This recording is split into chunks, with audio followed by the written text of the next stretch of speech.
5 दिवस राष्ट्रवादी काँग्रेस पक्षाचे प्रांताध्यक्ष तसंच प्रफुल्लभाई आणि इतर आमचे सगळेच दिलीप वळसे पाटील साहेब अशा अनेक मान्यवरांच्या उपस्थितीमध्ये आम्ही मुंबईमध्ये आढावा बैठक घेतल्या संपूर्ण राज्याची आणि त्याच्यामध्ये त्या त्या जिल्ह्यातल्या सहकाऱ्यांचं काय काय म्हणणं आहे ते जाणून घेतलं.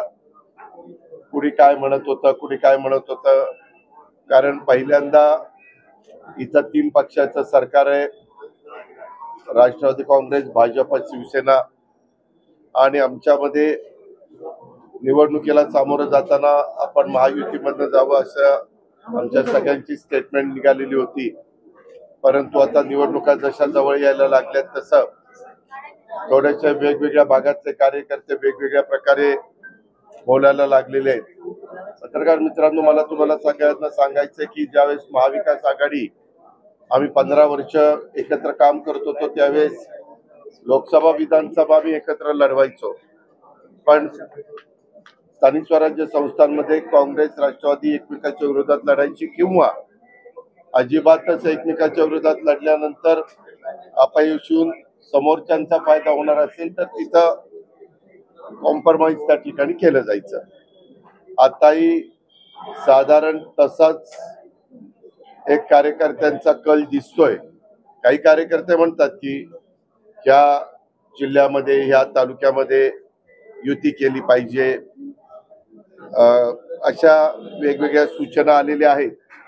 त्याच्याबद्दल स्थानिकांनाच तो अधिकार द्यायचा आम्ही ठरवलेला आहे आणि मी माझ्या म्हणजे पुणे जिल्ह्याचा आढावा घेतला आणि पुणे आणि पिंपरी चिंचवड शहराचा, तर त्याच्यामध्ये पण साधारण आपल्याला प्रत्येक तालुक्यामध्ये वेगवेगळा मतप्रवाह मला जाणवला.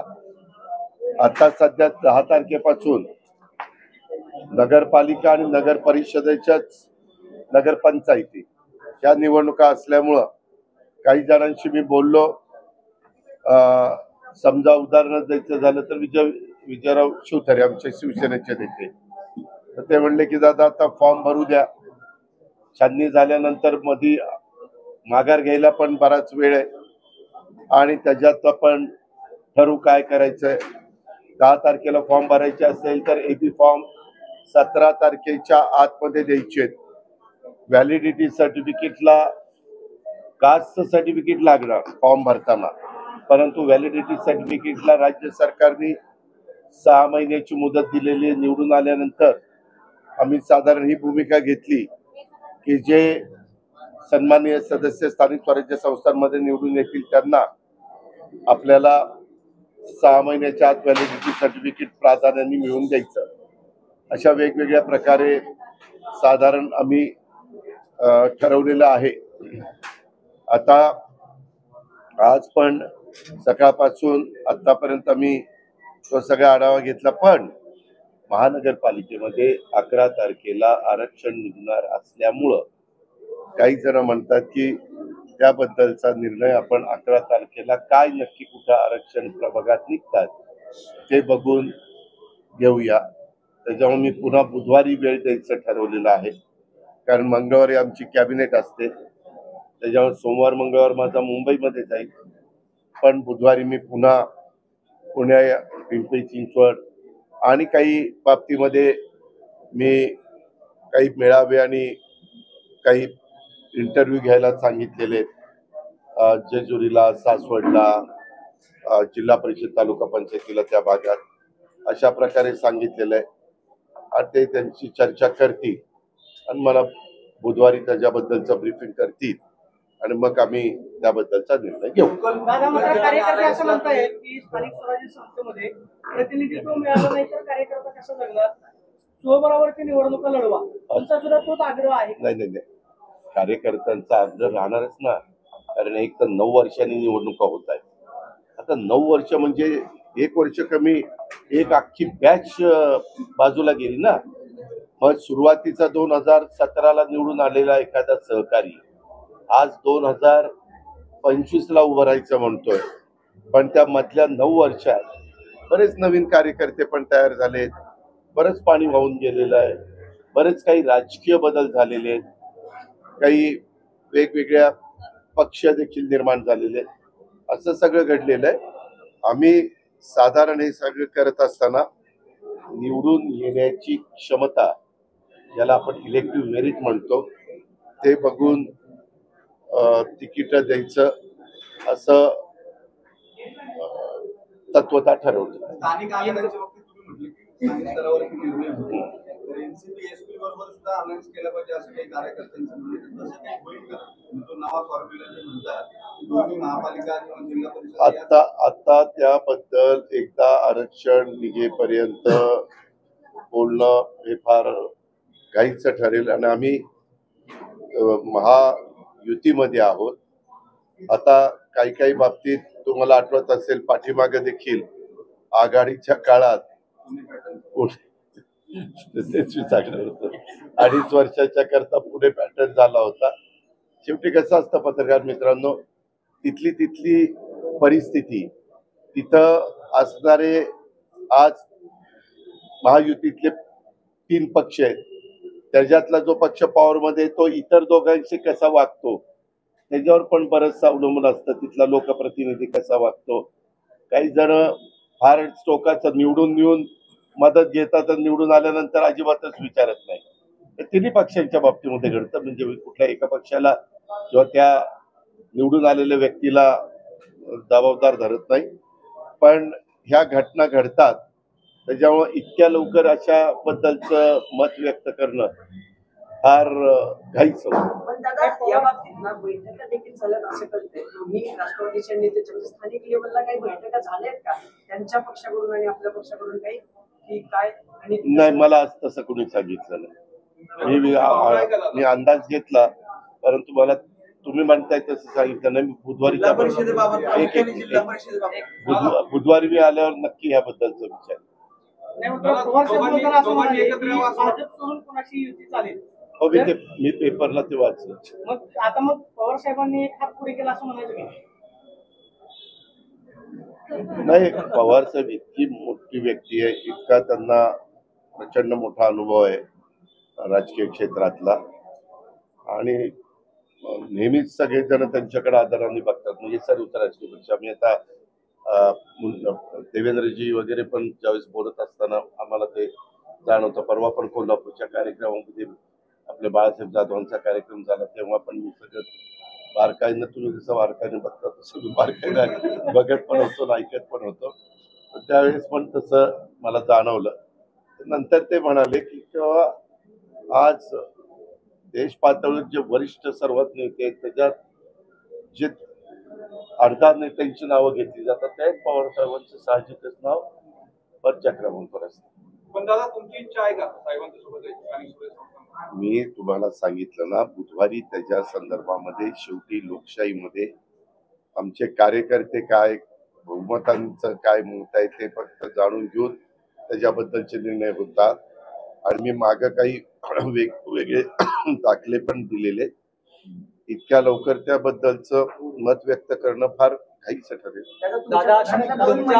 तुम्ही बोलवलं होतं, 2 महिला नेत्यांचा वाद गेल्या अनेक दिवसापासून चालू आहे. चाकणकर वर्सेस टोंगरेंनी तर आंदोलन देखील केलं की राजीनामा द्या. त्या वादावर कसं पडला टाकला? नाही, त्या वादावर मला नंतर असं कळालं की त्या दोघींनी पण एकमेकाच्या विरोधामध्ये कंप्लेंट केली. तर माझी आज सीपी मला भेटायला आले होते, खडसी म्हणून. मध्ये काही घटना पुण्यामध्ये काही गोळीबार वगैरे, गोळीबार नाही म्हणजे तुम्हाला जे त्याला नाव द्यायचंय ते द्या, तशा घटना घडल्या. म्हणलं हे काही बरोबर नाही.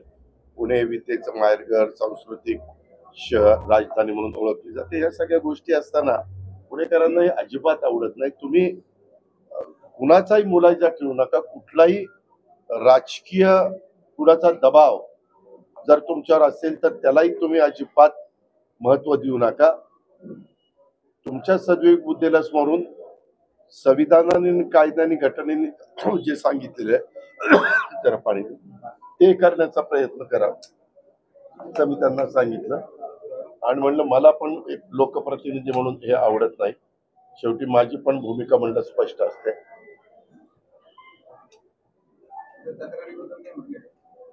त्यावेळेस मला ते तक्रारीबद्दल म्हणले दोघांच्याही क्रॉस कंप्लेंट आल्या.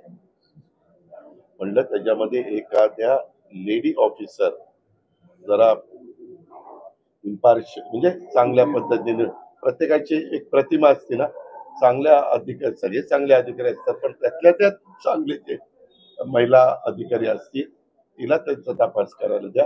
कारण दोघी वेगवेगळे सांगतात, दोघींच्याकडे वेगवेगळे व्हिडिओ, दोघींच्याकडे वेगवेगळे सोशल मीडियामध्ये एकमेकाला ट्विट केलेलं असं काही काही बरंच आहे. त्याच्यामुळं ज्यावेळेस दोन्ही महिलांच्याकडनं हे असं ऐकायला मिळतं आणि पोलीस कंप्लेंट ऑलरेडी झालेली आहे. सहसा माझा स्वभाव असा आहे की ज्यावेळेस पोलीस कंप्लेंट होते त्यावेळेस पोलिसांचं काम आहे नीटपणे तपास करणं, नीटपणे चौकशी करणं आणि काही फॅक्ट आहे ती समोर आणणं. तर ते म्हणले ठीक आहे, मी तसं लक्ष घालतो. म्हणलं बुधवारपर्यंत आम्हाला सांगितलं तर बरं पडेल. तुम्ही गेले 2 दिवस एक वाद सुरू तुम्ही खरं काल मुंबईत बोलला त्याच्यावर, पण आता पुण्यात आलात त्या वादावरून बऱ्याच चर्चा सुरू होत्या. काल तुम्ही पडदा टाकायचा प्रयत्न केला, व्यवहार रद्द होईल. पण पुन्हा एक नवीन पत्र आलं की 21 आणि 21 म्हणजे 42 कोटी रद्द करायचे असं म्हणून 42 कोटी रुपये भरावे लागतील, त्याशिवाय व्यवहार रद्द होणार. मग आता ह्या मला पण तुम्ही म्हणता अशी मागाशी कुणीतरी बातमी दिली. एक तर व्यवहारच तसा व्यवहारच तो झाला नाही. खरं तर त्याचं खरेदी खतच व्हायला नको होतं. ही कागदपत्र ज्यावेळेस बघितली ना त्यावेळेस रजिस्ट्रारने त्याचं खरेदी खतच नोंदणीच कशी केली तेच कळत नाही. असे बऱ्याच गोष्टी आहेत. परंतु मुख्यमंत्र्यांना माझ्या कानावर ही गोष्ट आली त्यावेळेस मी लगेचच सांगितलं की कुणी जरी असलं तर त्याच्या योग्य पद्धतीनं चौकशी झाली पाहिजे. कारण मला पण गेल्या 35 वर्षाच्या राजकीय जीवनामध्ये अनेकदा आरोप झाले. आरोप सिद्ध तर झालेच नाही पण माझी बदनामी प्रचंड झाली. म्हणजे काही काही आरोपाच्या बद्दल तर निवडणुका जवळ आल्या की ते सुरूच व्हायचं, निवडणुका संपल्या की पुन्हा ते थंड व्हायचं, असे ते सगळे प्रकार तुम्हाला पण माहिती आहे. आता ह्यामध्ये म्हटलं याची नीट चौकशी म्हणजे जे काही चौकशी नियमाने करायची असते ज्या डिपार्टमेंटची ती करा, ती त्याबद्दल मुख्यमंत्र्यांनी निर्णय घ्यावा. मुख्यमंत्र्यांनी निर्णय घेतला, FIR पण दाखल केला. 2 FIR वेगवेगळ्या ठिकाणी दाखल झाले. त्याच्यामध्ये एक राज्य सरकारचा तहसीलदार आहे, त्यांनी पण काही चुका केलेल्या आहेत. आपल्या अंडी उगवण केंद्र आहे ना तिथलं पण बोपडीचं काही असं चुकीचं केलेलं आहे आणि त्याच्यातून FIR दाखल करून तिघांची नावं पण त्याच्यामध्ये सांगितली गेलेली. काल काहीतरी तिथं छापा पण पडलेला होता, रेड पडलेली होती त्या नोंदणी कार्यालयाच्या तिथं बावधनला. तर ते त्यांच्या पद्धतीनं कामाला लागले आणि मला वाटतं ऍडिशनल चीफ सेक्रेटरी रेव्हेन्यू आपले पुणे विभागीय आयुक्त, महसूल आयुक्त, जिल्हाधिकारी, नंतर जमावबंदी आयुक्त, जॉईंट असे IGR, ते असे वेगवेगळे लोकांची कमिटी केलेली आहे आणि त्यांना 1 महिन्याची काहीतरी मुदत दिलेली आहे आणि काय काय त्यांनी तपासायचं हेही सांगितलेलं आहे. कारण पुन्हा अशा प्रकारचे व्यवहार होऊन त्याच्यामध्ये शासनाचं पण नुकसान होता कामा नये किंवा जे व्यवहार करताच येत नाही त्याची नोंदणीच होऊ शकत नाही कागदपत्रावरून, ते पण करण्याच्या बद्दलचं धाडस काहींनी दाखवलेलं आहे. ते कशामुळे दाखवलं, त्याच्यामध्ये कुणी फोन केलाय का, कुणी दबाव आणलाय का, अशा पद्धतीनं ते सगळं तपास करायला सांगितलेलं आहे आणि त्याबद्दलचा आदेश पण काढला. म्हणजे शासनाचा जो आदेश निघतो ते एक कॉपी एक मुख्यमंत्र्याला जाती, दोन्ही DCM ला जाते, असे रेव्हेन्यू मिनिस्टर जाते, त्याची कॉपी पण मला मिळाली. त्याच्यावर त्यांनी त्यांचं काम सुरू केलेलं आहे. आता आपल्याला त्याची चौकशी झाल्यावर वस्तुस्थिती कळेल.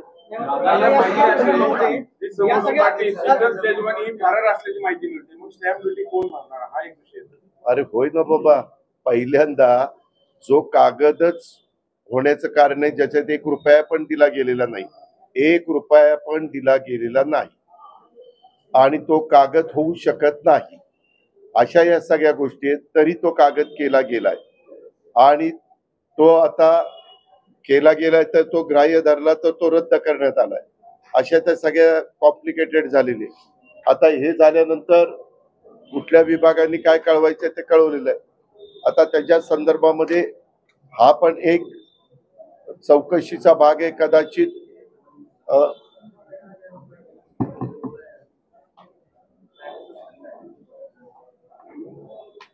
तहसीलदार पुणे शहर कोण सूर्यकांत येवले यांचे कामकाजाच्या अनियमिततेबाबत खडक पोलीस स्टेशन येथे दाखल FIR मध्ये नमूद बोपोडी येथील ऍग्रिकल्चर डेअरी जमिनीच्या बाबत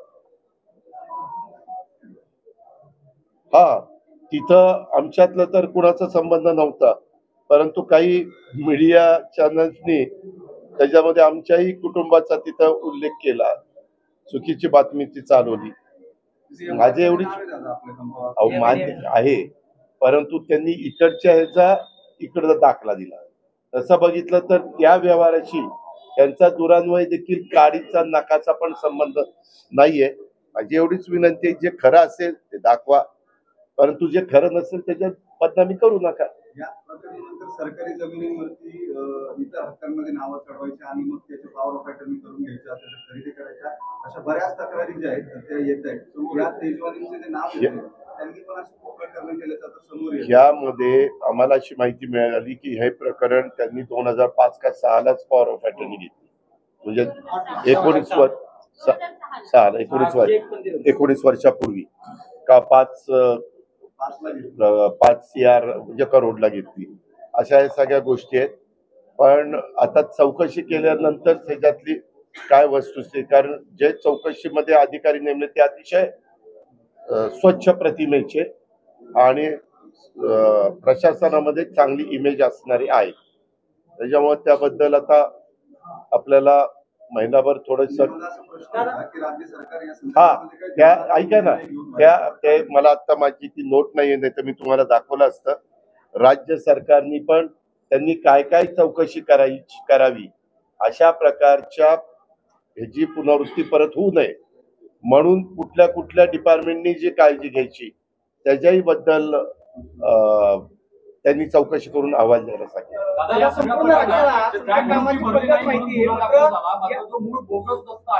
त्या प्रकरणात कुठल्याही पद्धतीचा अजून गुन्हा दाखल झाला नाही.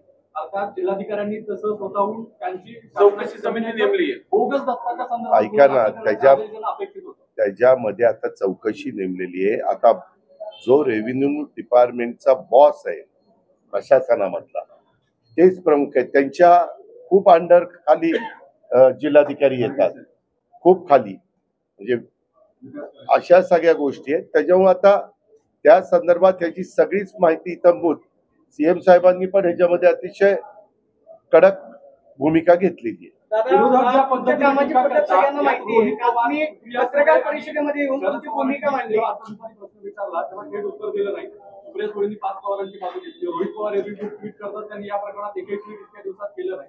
तर कुटुंब म्हणून एकूण तुम्ही सगळेजण एकत्र असल्याचं जे चित्र दिसतंय, तर तशी काही चर्चा झाली होती का? आणि माझी कुणाशी पण चर्चा झालेली नाही. मला तर पहिल्या दिवशी तर काहीच माहित नव्हतं. मी आपला नेहमीसारखा सकाळी 7ला तिथं जाऊन एक मिनिट डोमला बसायचो आणि दिवसभर माझं कसं असतं, एकदा मी त्या कामामध्ये मनावर घेतलं तर आज पण आपण सकाळी काही मित्र मला भेटले. मी म्हटलं की माझं सगळं संपल्यावर मी तुम्हाला भेटेल, कारण इथून जुन्नरचा माणूस 2 तास जायला लागतो, भोर राजगड म्हणजे वेगवेगळ्या भागातले. त्याच्याकरता मलाही वेळ लागला, कारण आज पण आता ते कडू पाटलांच्या घरातलं काहीतरी रिसेप्शन आहे लग्न. सगळ्यांना माहिती आहे. तुम्ही पत्रकार परिषदेमध्ये येऊन तुमची भूमिका मांडली, प्रश्न विचारला तेव्हा थेट उत्तर दिलं नाही. सुप्रिया सुळेंनी 5 पवारांची बाजू घेतली. रोहित पवार एरवी ट्विट करतात, त्यांनी या प्रकरणात एकही ट्विट इतक्या दिवसात केलं नाही. तर कुटुंब म्हणून एकूण तुम्ही सगळेजण एकत्र असल्याचं जे चित्र दिसतंय, तर तशी काही चर्चा झाली होती का? आणि माझी कुणाशी पण चर्चा झालेली नाही.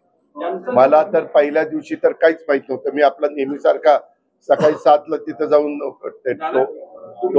एक मिनिट डोमला बसायचो आणि दिवसभर माझं कसं असतं, एकदा मी त्या कामामध्ये मनावर घेतलं तर आज पण आपण सकाळी काही मित्र मला भेटले.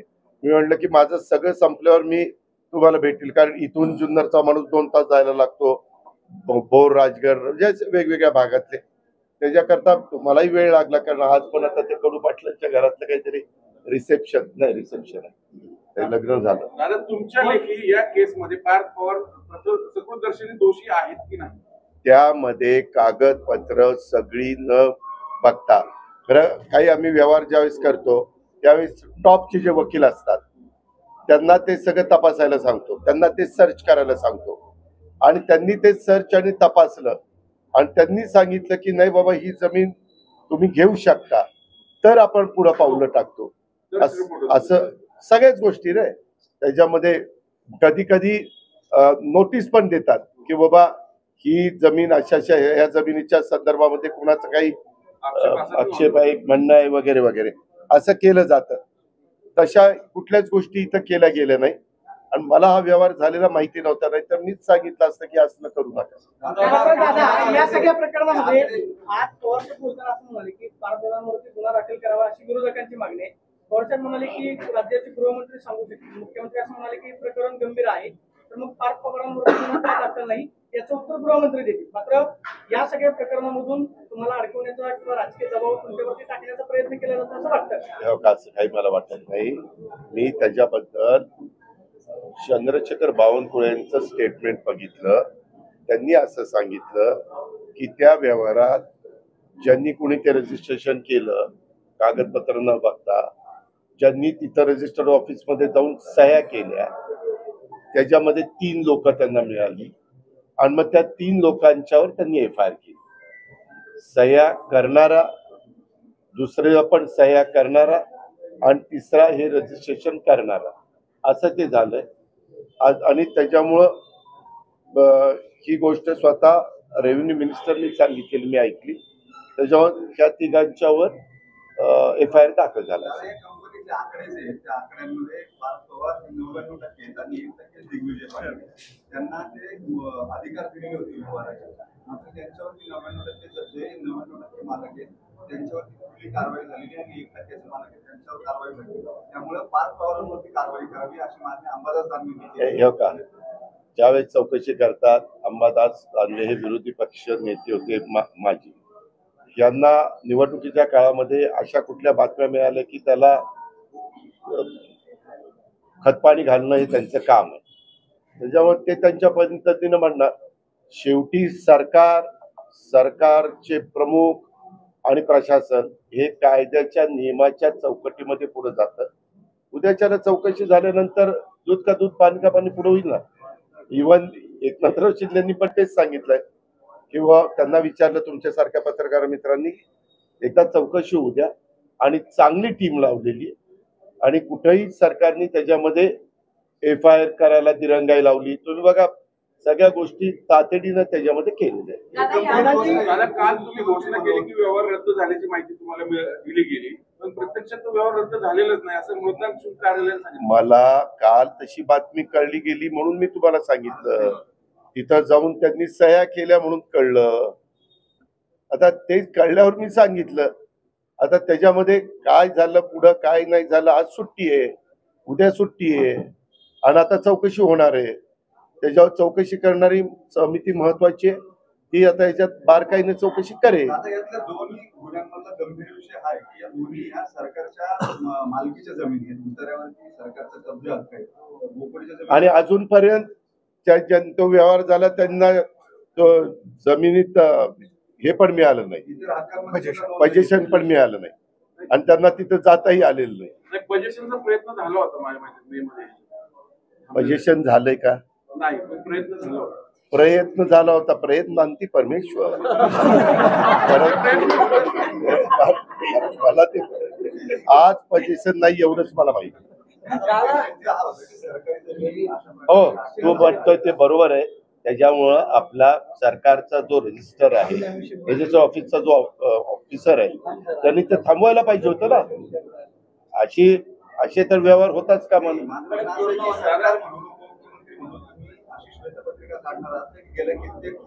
त्यामध्ये एकदा आमचा अहवाल येऊ द्या. मुख्यमंत्र्यांच्या आदेशाने ते आदेश निघाले, 1 महिना कळ काढ म्हणजे मग आपल्याला अहवाल येईल. अरे बाबा तेच त्याच्यात आता माझ्याकडे नाही रे ती नोट आहे का रे कुणाकडं, ह्यांना त्याच्यामध्ये घातले. त्यांनी काय तपास करून काय त्यांच्याकडनं अपेक्षा आहे त्याच्यात तुम्ही म्हणताय तेही घातलंय. पुन्हा अशा प्रकारच्या जमिनी असणाऱ्याचं खरेदी किंवा काही होऊ नये म्हणून काय खबरदारी घेतली गेली पाहिजे असं त्याच्यामध्ये सांगितलेलं. आता माझ्याकडे नाही तर मी तुम्हाला लगेच. दादा ह्या केसमध्ये मोडस ऑपरेटी अशी आहे, त्या प्रॉपर्टीवर भूमी अभिलेखकडे जायचं, नावं चढवायची इतर हातातली, ती मुख्य याच्यात आणायची, नावं चढवून मग खरेदी करायचं आणि ताबा मारायचा. हे लिटिगेशन करणे एक टोळी आहे बेसिकली, अनेक टोळ्या आहेत. थांबण्यासाठी तुम्ही म्हणताय ते माझ्याही कानावर आलेलं आहे. म्हणून मी पुन्हा पत्रकार मित्रांनो आपल्याला सांगतो की ह्या संदर्भामध्ये हे जे काही आहे त्याच्यात नक्की विकास खारगे आणि त्यांची टीम ह्याचाही नक्की तपास करतील. मी पण त्यांची भेट झाल्यावर सांगतो की बाबा अशा पद्धतीनं मला पत्रकार परिषदेमध्ये अभ्यासू पत्रकारांनी फार खोलात जाऊन हे प्रश्न विचारलेले आहेत त्याच्यावर, आणि ते खरोखरच मी तुमचं कौतुक करतो. हे उद्याच्याला राज्याच्या पण हिताचे आहेत. आपला टॅक्स जो असतो तो टॅक्स पण बुडता कामा नये, परंतु कारण नसताना हे जे काही मोडस ऑपरेटी चालते ते पण बंद झालं पाहिजे. त्याच्यामध्ये एक असे वेगवेगळे पोलिसांची मदत घेतली जाते, सगळ्या गोष्टी होतात. म्हणूनच त्याचे पण चौकशी. हा बरं झालं हे का ते चौकशी समिती प्रस्तुत प्रकरणात अनियमितता झाली किंवा कसं याबाबत चौकशी करा. प्रस्तुत प्रकरणी अनियमितता झाली असल्यास आढळल्यास संबंधित जबाबदारी निश्चित करून त्यांच्यावर कारवाई करण्याची शिफारस करा. प्रस्तुत प्रकरणी अनियमितता झालेली आढळल्यास सदर जमीन पूर्वस्थितीवर आणण्यासाठी उपाययोजना सुचवा. भविष्यात आता हे नीट ऐका, भविष्यात अशा प्रकारची प्रकरणे पुन्हा उद्भवू नयेत यासाठी देखील काय उपाययोजना करणं गरजेचं आहे हेही आपण सुचवा असं ते त्याच्यात घेतलेलं. मला हे वाक्य आठवत होतं. त्याच्यावर तुम्ही जे म्हणताय त्याबद्दल ते त्याच्यात अंतर्भाव होतोय आणि मग ते तसं केलं आणि त्याच्यात अप्पर मुख्य सचिव महसूल मुद्रांक नोंदणी विभागीय आयुक्त पुणे विभाग, जमावबंदी आयुक्त आणि संचालक भूमी अभिलेख नोंदणी महानिरीक्षक मुद्रांक नियंत्रक पुणे, जिल्हाधिकारी पुणे, सहसचिव मुद्रांक महसूल व वन विभाग मुंबई, सदस्य सचिव अशी ती कमिटी आहे. त्याच्या तुम्ही आता यापुढे महापौरांना काही सल्ला दिलाय का? व्यावहारिक काय सांगितलं? नाही हो का, कुणालाही मी तर एक सल्ला कालच दिलेला आहे प्रशासनाला. ऐका ना बाबा, की बाबा इथून पुढं माझ्या जवळचे लांबचे कुणी नातेवाईक अशा पद्धतीनं काही गैरव्यवहार करत असतील किंवा चुकीचं करत असतील किंवा कुणाच्या सांगण्यावरून त्यांच्याकडनं चूक घडत असेल आणि ती तुमच्या लक्षात येत असेल तर ते अजिबात करत जाऊ नका. त्याच्यामध्ये अजिबात कुणाच्या दबावाला घाबरू नका. मी कालही नियमावर बोट ठेवून चालणारा एक कार्यकर्ता होतो, आजही आहे, उद्याही राहणार आहे. मी असल्या कुठल्या गोष्टीचं कधीच आयुष्यात समर्थन करणार नाही. मला ते पटतच नाही. एक थांब जरा. आणि हे सगळं होत असताना यामध्ये मी पार्थला माझं काल काय झालं, माझे काल पण उशिरापर्यंत सगळे कार्यक्रम चालले आणि तिथून मी डायरेक्ट निघालो आणि इकडं आलो. पार्थ मुंबईमध्ये, मी उद्या रात्री मुंबईत जाणार आहे. परंतु मी मुंबईत गेल्यावर त्याला सांगणार आहे की हे जे काही प्रकरण झालं, हे प्रकरणावरून काही गोष्टी तुम्ही लोकांनी पण शिकल्या पाहिजेत. कारण माणूस अनुभवातनं नवीन नवीन शिकण्याचा प्रयत्न करतोय, त्याची सुरुवात आहे. तर पुन्हा अशा कुठल्याही पद्धतीनं काही लोकांनी काही फार आपला ज्यांच्यावर विश्वास असतो त्यांनी विश्वासाने काही गोष्टी सांगितल्या तरी त्याच्यातल्या तज्ञ माणूस जो असतो, भले त्याला फी द्यावी लागली तरी चालेल, म्हणजे वकील सल्ला द्यायला, ऍडवाइस द्यायला हे करतात ना, त्याच्या प्रकारचा चांगल्या आपल्याकडे चांगले ऍडवायझर आहेत, चांगले वकील आहेत, चांगली टीम आहे, त्यांचा सल्ला घ्यावा आणि पुढे जावं. सांगितलं होतं की बाबा हा व्यवहार झालाय तो चुकीचा आहे आणि हा व्यवहार होत असताना मला माहिती नव्हतं.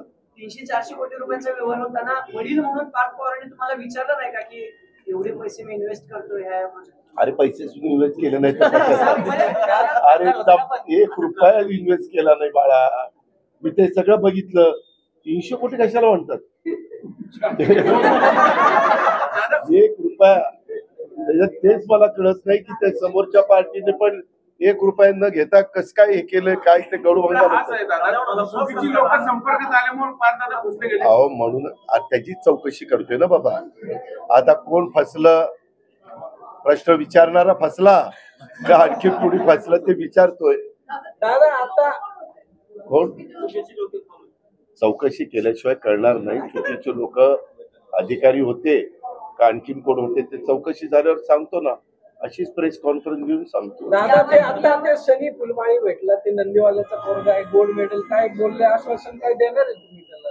अरे त्याचं कौतुक केलं, त्याला शुभेच्छा दिल्या, त्याला शॉल दिली आणि आपण अशा पद्धतीनं वेगवेगळी मेडल मिळवल्यानंतर जागतिक स्तरावरचं मेडल तू समजा ऑलिम्पिकचं किंवा विश्वविजेत्यामध्ये तुझी गणना झाली तर तुला आम्हाला 2.25 कोटी रुपये द्यावे लागतात.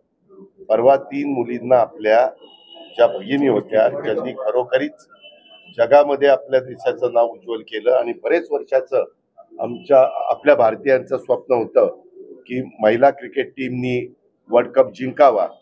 त्यामध्ये आपण कालच दिलं 2.25 कोटी रुपयाचे चेक दिले.